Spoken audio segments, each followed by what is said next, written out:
Everybody run! The bananas have gone critical! Welcome to American Esoterica.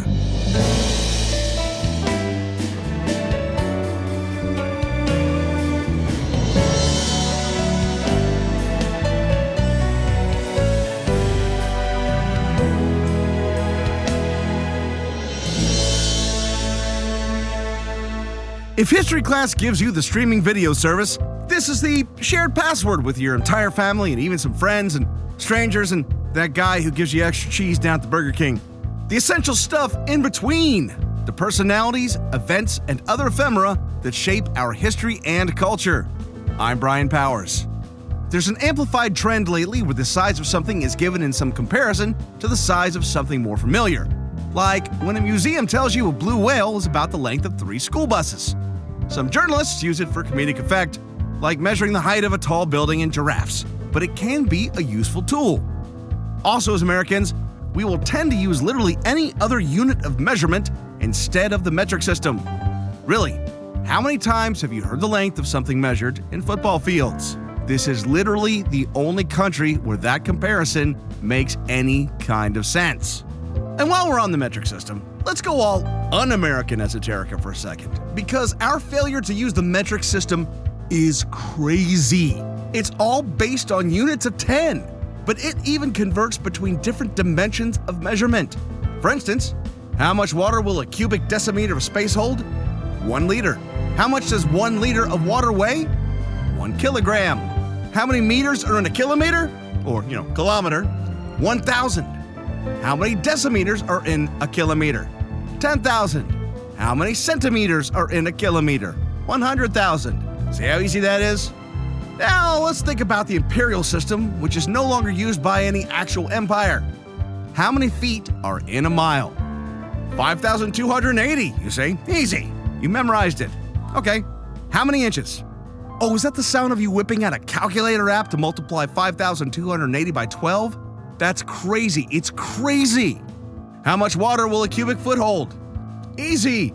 You say, exactly, quick computation, 7.48 gallons. And how much does it weigh? Another quick Googling here. 62.41 pounds. Oh, can I get that in ounces? No.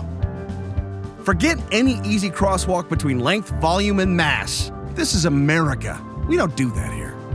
But it isn't always a bad thing to find interesting ways to use or communicate standards in a relatable way here in the States. For instance, sometimes we could have used some easier shorthands to keep from scaring people unnecessarily. There are plenty of words with scary connotations, but few of them carry quite the same freight as radioactive. If any cultural remnants of the Cold War stuck with us, it's a healthy fear of all things radiation. Radiation comes at us in many different ways, though.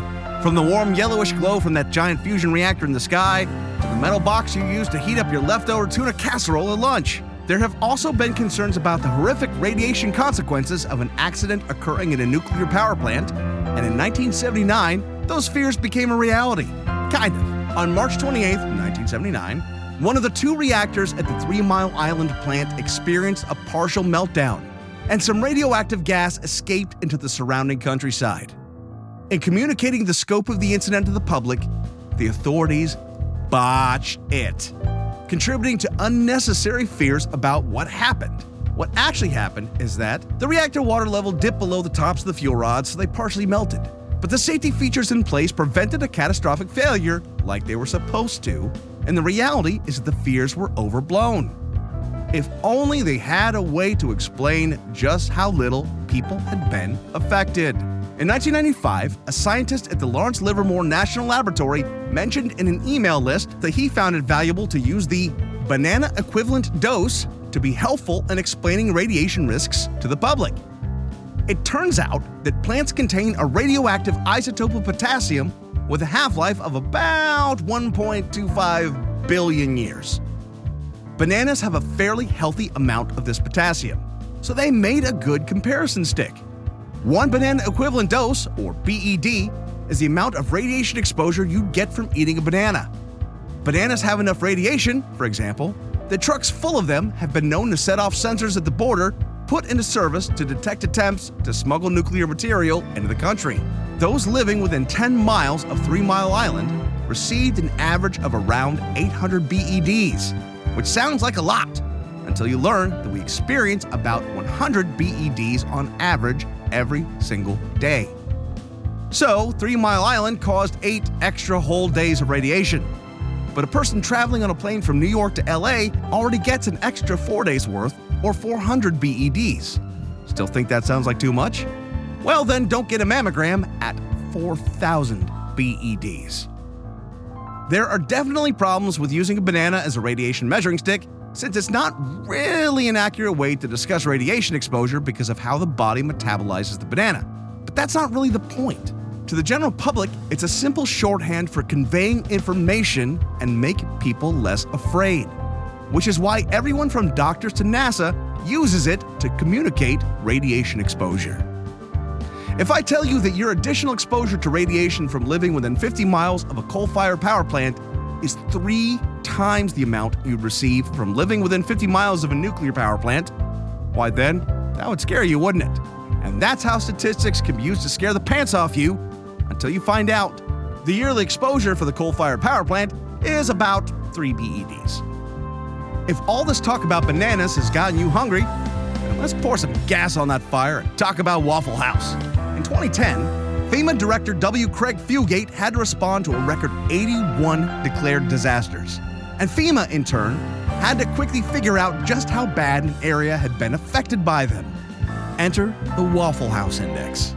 You can learn a lot about the infrastructure of an area by simply calling a Waffle House there, since they stay open 24 hours a day, 7 days a week. If it's a landline and they answer, you know the phones work and the power's on, for starters. If the restaurant is serving a full menu, then you know they have access to infrastructure that provides water and perishable foods. If the restaurant is running a limited menu, there has been a good amount of damage to the area, but not the worst of it. And if the Waffle House is closed, well, in the words of former FEMA Director Fugate, that's really bad. That's where FEMA needs to concentrate their resources. Because when there's been a disaster in your area, the only thing you want scattered, smothered, or covered are your hash browns. This has been American Esoterica. All sounds were made by me, Brian Powers. Did I get it wrong? Did I get it right? Just want to tell me how you like your Waffle House hash browns? I like mine scattered, smothered, covered, top, diced, capped, and peppered. Drop me a note. The address is yell@americanesoterica.com. More information on this show and its episodes can be found at americanesoterica.com. Thank you for listening, and God bless America.